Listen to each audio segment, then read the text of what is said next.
प्रेरक प्रसंग। कहानी का शीर्षक है सपना और आईना। हिंदी लोक कथा। किसी वेश्या ने एक सपना देखा कि एक ब्राह्मण उसके पास आया और उसके साथ सहवास किया। सुबह आँख खुलने पर उसने अपने नौकरों को उस ब्राह्मण का हुलिया बताया और उससे उसकी सेवा का दाम वसूलने को कहा। नौकर ने ब्राह्मण को रास्ते पर जा पकड़ा और उसकी सारी बात समझाकर दाम चुकाने को कहा। ब्राह्मण को काटो तो खून नहीं। उसने कहा कि वह इसके बारे में कुछ नहीं जानता। पिछली रात वह अपनी पत्नी के साथ घर पर सो रहा था और न ही उसके पास देने के लिए पैसे ही हैं, पर वेश्या के नौकरों ने उसका पिंड नहीं छोड़ा। वह गिड़गिड़ाया, विनती की, पर उसके कान पर जूं भी नहीं रेंगी। तमाशा देखने के लिए राह चलते लोगों की भीड़ लग गई। राजा को उसकी सूचना मिली तो उसने ब्राह्मण और वेश्या को दरबार में तलब किया।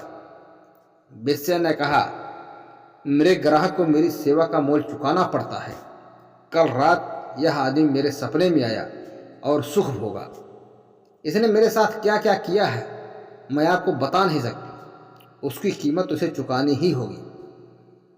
राजा ने कहा, ठीक है, तुम्हें तुम्हारी कीमत मिलेगी, पर उसके लिए तुम्हें थोड़ा इंतजार करना पड़ेगा। राजा ने गली में एक खंभा गाड़ने का आदेश दिया।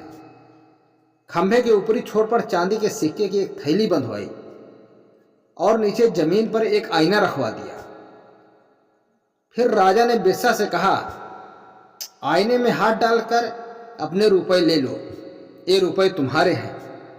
वेश्या चकरा गई, कहने लगी, आईने में हाथ डालकर मैं रुपए कैसे ले सकती हूँ?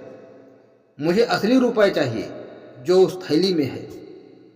राजा ने कहा, नहीं, वे रुपए तुम्हारे नहीं हैं। ब्राह्मण सपने में तुम्हारे पास आया था। आईने में जो रुपए तुम देख रही हो वही तुम्हारी कीमत का सही भुगतान है।